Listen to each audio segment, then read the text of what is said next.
యేసుక్రీస్తు పరిశుద్ధమైన నామములో మరొకసారి ఎవ్రీడే విత్ జీసస్ అనే కార్యక్రమాన్ని వీక్షిస్తున్న మా క్రైస్తవ కుటుంబాలందరికీ మా హృదయపూర్వక ధన్యవాదాలు.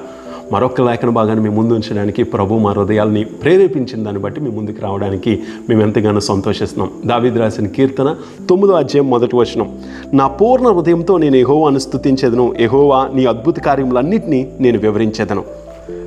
మనము 2 విషయాలు చేయాలి. ఉదయాన్న లేవగానే మన పూర్ణ హృదయంతో యెహోవాను స్తుతించాలి, యెహోవా నామాన్ని సన్నుతించాలి, యెహోవా నామాన్ని గణపరచాలి. అక్కడ చూసినట్లయితే చూడండి, యెహోవాను స్తుతించేదను అంటున్నాడు దావీదు పూర్ణ హృదయంతో. ప్రభువా, నీ హృదయాన్ని తెరిచి మోకరించి ఉదయకాల సమయంలో లేవగానే ఆయన ముఖ కాంతిని వెతకడానికి ఇష్టపడదామా?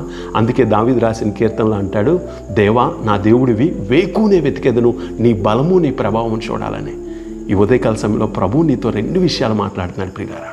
నీ కుటుంబం అంతా కలిపి ఉదయాన్ని లేవగానే ప్రభుని స్తుతించడానికి ఇష్టపడు. 2వది, ఆయన అద్భుత కార్యాలను వివరించు. నిజంగా నీ పిల్లలకి ఏం చెప్తున్నావు? గత వారంలో దేవుడు ఎంతగా చక్కగా కాపాడావు, లేకపోతే ఉన్న సమస్యల గురించి, అప్పుడప్పుడు ప్రభు చేసిన అద్భుతాల గురించి మనం ఎప్పుడైతే మాట్లాడగలుగుతామో, అద్భుతాల గురించి ఎప్పుడైతే మన పిల్లలకు వివరిస్తామో, వాళ్ళ విశ్వాసపు జీవితం బలపరచబడుతుంది. అందుకే దేవుని వాక్యం అంటున్నాడు, విశ్వాసం లేకుండా దేవునికి ఇష్టడై ఉండుట అసాధ్యం ప్రియులారా. ఎందుకు ఈ మాట చెప్తున్నానంటే, నువ్వు చేయాల్సింది ఉదయకాల సమయంలో లేవగానే నువ్వు నీ కుటుంబం అంతా కలిపి ప్రభువును మనస్ఫూర్తిగా స్తుతించండి. 2వది, ఆయన చేసిన కార్యముల్ని ఒకరితో ఒకరు పంచుకోవడానికి ఇష్టపడండి.